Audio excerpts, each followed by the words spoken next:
There is a man I want you to picture. He earns $300,000 a year. He drives a German car. He lives in a house with 4 bedrooms and 3 bathrooms, and there are only 2 people in that house. He takes 2 international vacations per year.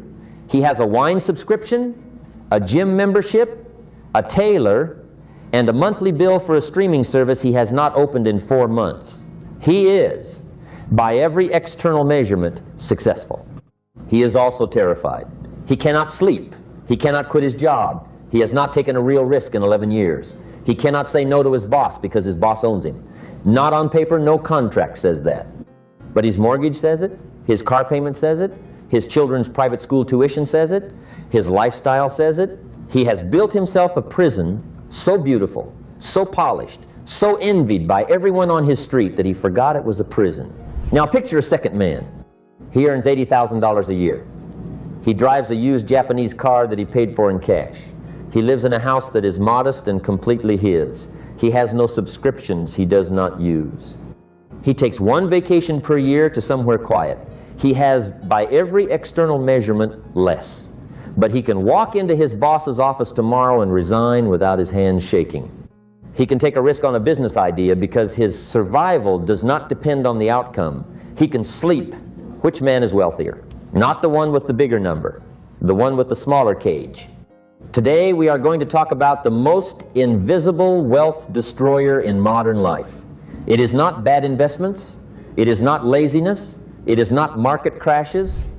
It is something you do voluntarily, something you are congratulated for, something that is sold to you as the definition of success. It is called lifestyle inflation, and it will rob you more efficiently than any thief, any recession, or any bad stock pick, because it robs you with your own hands and it makes you smile while it does it.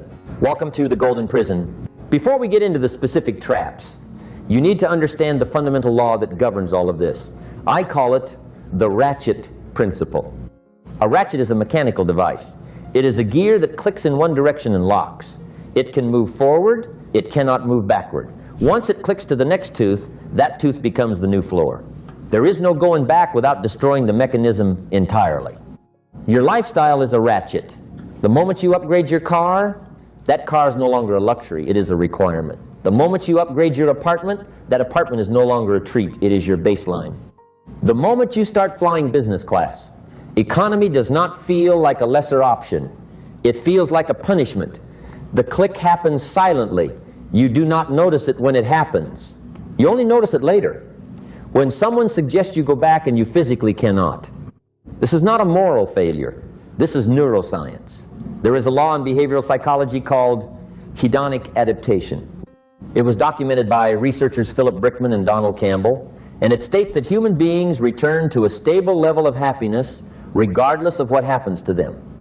Lottery winners, after 1 year, report the same levels of happiness as before they won.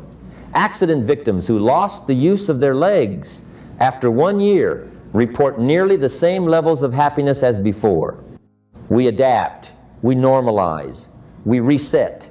What this means for your lifestyle is brutal. The pleasure of every upgrade you purchase has an expiration date. The new car feels extraordinary for 3 months. Then it is just your car. The new apartment feels like a hotel for 60 days. Then it is just where you live.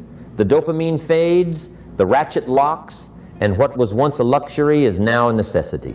But the cost never fades. The cost compounds. So you are trapped on what psychologists call the hedonic treadmill. You run, the machine moves beneath you. You run faster, the machine moves faster. You upgrade, you normalize. You upgrade again, you normalize again. And the entire time, your expenses are growing, your cage is tightening, and your freedom is shrinking, while your happiness stays exactly where it was. This is the physics of lifestyle inflation. This is why working harder and earning more and buying more has never, in the history of the human experiment, produced the freedom people were chasing when they started. Because you are not filling a cup, you are filling a ratchet. And ratchets do not fill, they lock. Now we are going to walk through 5 specific mechanisms that drive this trap. I call them the 5 locks of the golden prison. Each one is a separate chain. Each one has a specific key. If you understand them, you can unlock them. If you do not, you will spend the next 40 years upgrading your cage and wondering why you still feel like a prisoner. Lock 1, the Diderot Spiral. Denis Diderot was one of the greatest philosophers of the 18th century. He was also broke for most of his life. In 1765, the Empress of Russia purchased his personal library for a sum that, for the first time, made Diderot a wealthy man. He used part of that money to buy himself something he had always wanted, a beautiful scarlet dressing gown. And then something strange happened. His old furniture suddenly looked shabby next to the new gown, so he replaced the furniture. His old desk looked wrong in the newly decorated room, so he replaced the desk. His old rug clashed with the chair. The art on the wall was no longer appropriate. One by one, everything in his home was replaced, not because it broke, not because it failed, but because it was no longer consistent with the scarlet gown. Diderot wrote about this in an essay called Regrets for My Old Dressing Gown. He described himself as enslaved by the new possession. He was the master of nothing. The gown owned him. Today, social scientists call this the Diderot effect, the tendency for one consumption upgrade to trigger a chain reaction of further upgrades until the entire system has ratcheted upward to match the first purchase. You buy the luxury car. Now the apartment feels inconsistent. You upgrade the apartment. Now the furniture feels cheap. You upgrade the furniture. Now your clothes feel wrong for the home you live in. You upgrade the wardrobe. Now the watch does not match the suit.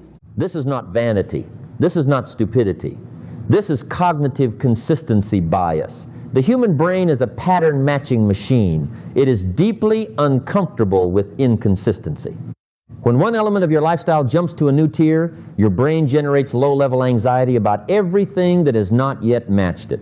That anxiety feels like dissatisfaction, and dissatisfaction drives purchasing.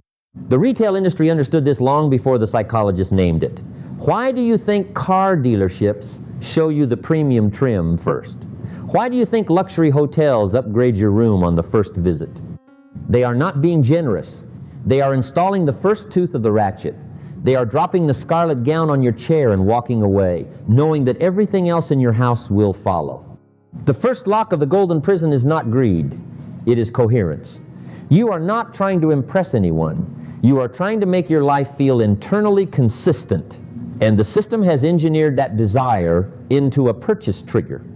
The key to this lock is what I call intentional asymmetry. You must deliberately allow your life to be inconsistent. You must be able to drive the used car to the expensive restaurant and feel nothing. You must be able to wear the modest watch to the important meeting and feel proud of it. The moment you cannot tolerate the visual inconsistency between your old life and your new purchase, you have given that purchase power over everything else you own. Asymmetry is not poverty. Asymmetry is armor.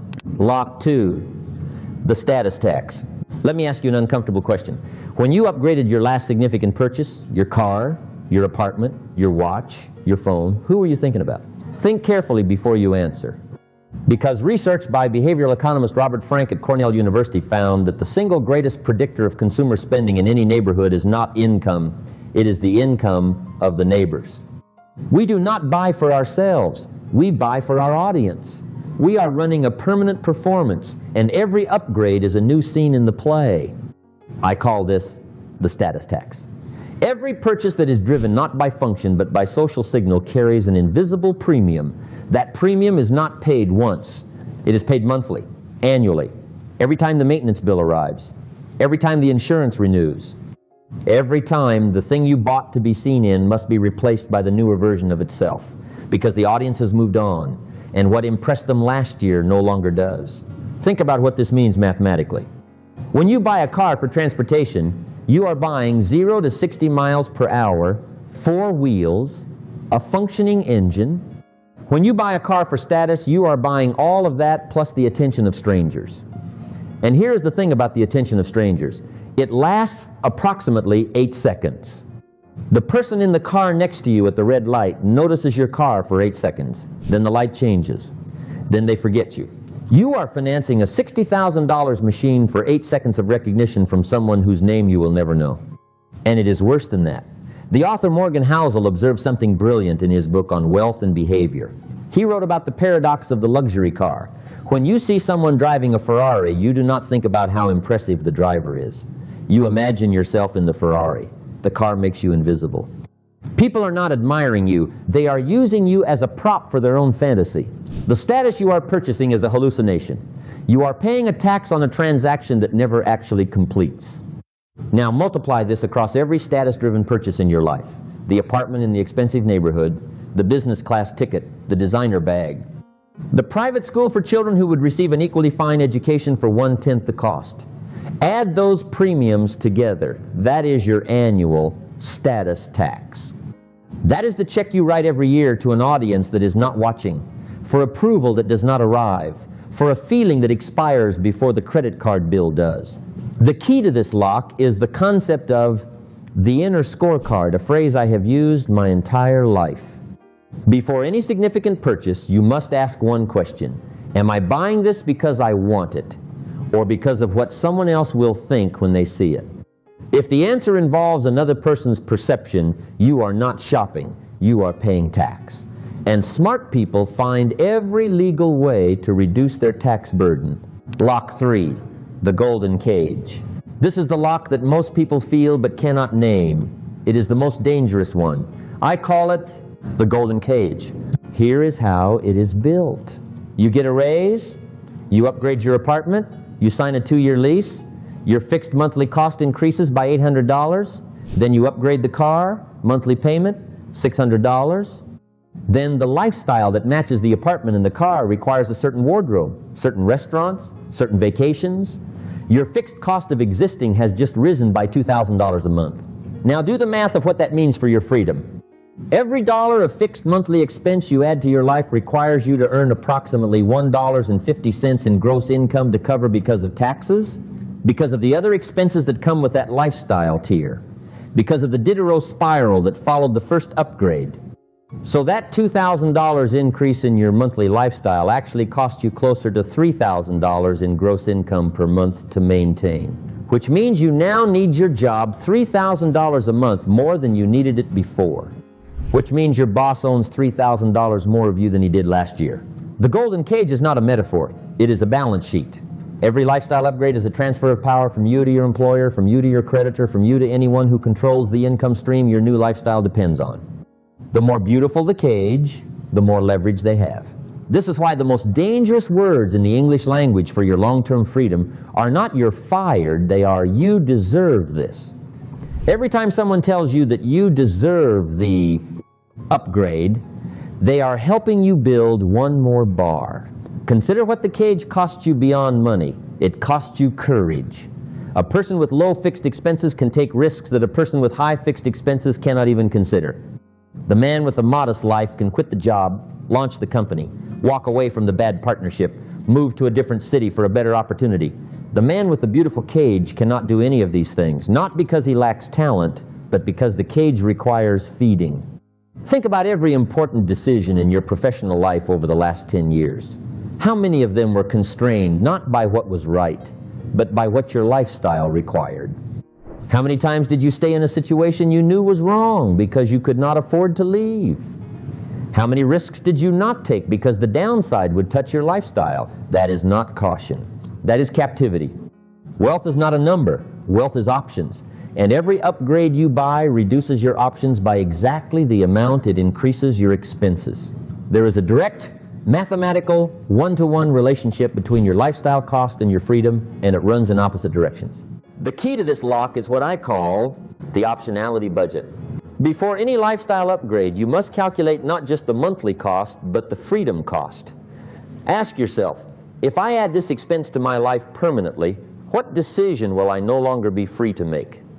If the answer includes quitting, pivoting, risking, or walking away, then you are not buying a car or an apartment. You are buying a constraint. Price it accordingly. Lock 4, the comparison current. This lock is external. It is invisible. And it runs constantly, like a current in a river pulling you sideways, no matter which direction you are swimming. I call it the comparison current. In 1899, an economist named Thorstein Veblen published a book called The Theory of the Leisure Class. In it, he described a concept he called conspicuous consumption, the purchase of goods not for their utility, but to signal status to peers. Veblen argued that in any stratified society, people do not compare themselves to those below them. They compare themselves to those one tier above. And the consumption of that tier becomes the target. 125 years later, the mechanism is identical. But the fuel supply has been multiplied 1,000-fold by social media. In 1950, you compared yourself to your street. 20 or 30 households, a narrow competitive field with a natural ceiling. Today, you compare yourself to every person you follow, every feed you scroll, every highlight reel broadcast by strangers living in cities you have never visited, wearing things they cannot afford, in apartments staged for the photograph. Your comparison field is now global, infinite, and algorithmically curated to show you the most aspirational content possible, because aspirational content generates envy, and envy generates engagement, and engagement generates advertising revenue. You are not making purchasing decisions. You are losing a comparison war that was designed to be unwinnable. The research on this is unambiguous.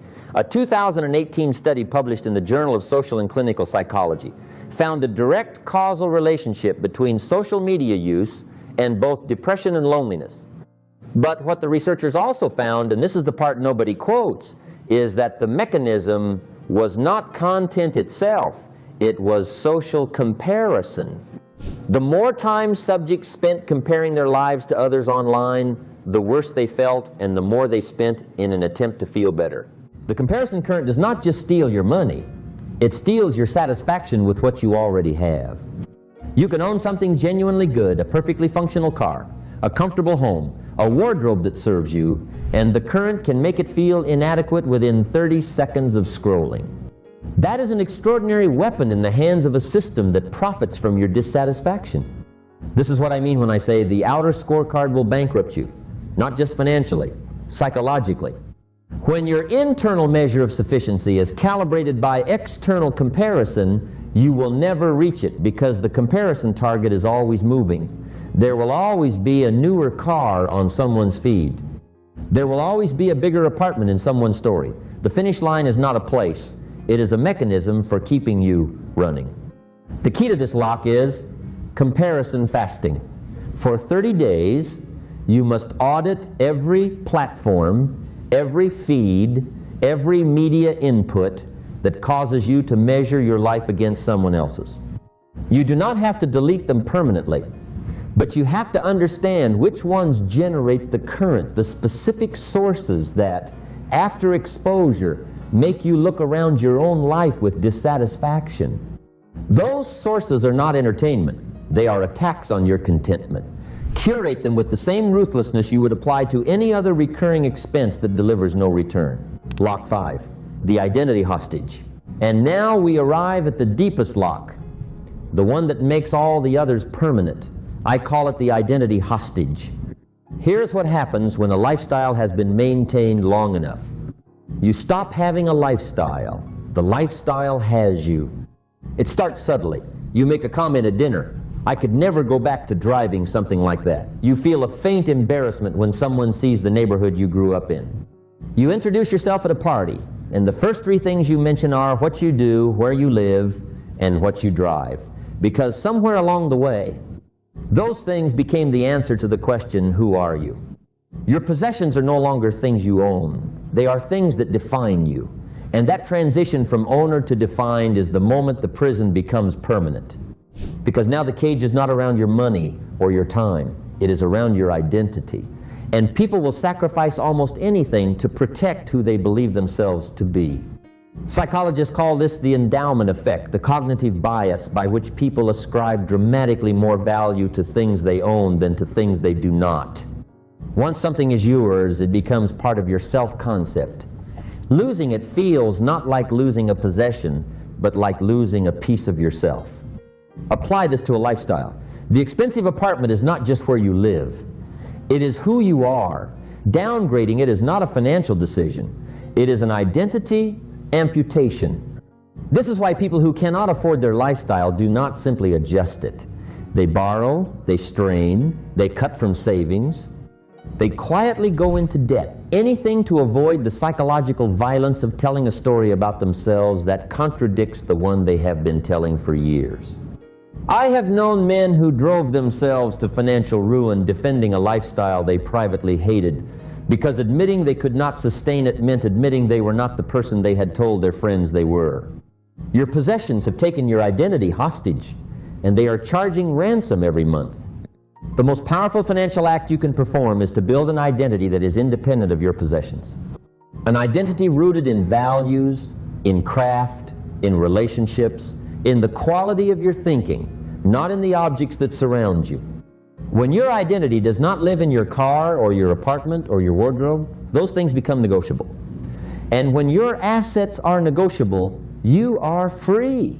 This is what I mean when I say the only truly valuable scorecard is the inner one. Not what you own, not what you display, what you know about yourself when nobody is watching.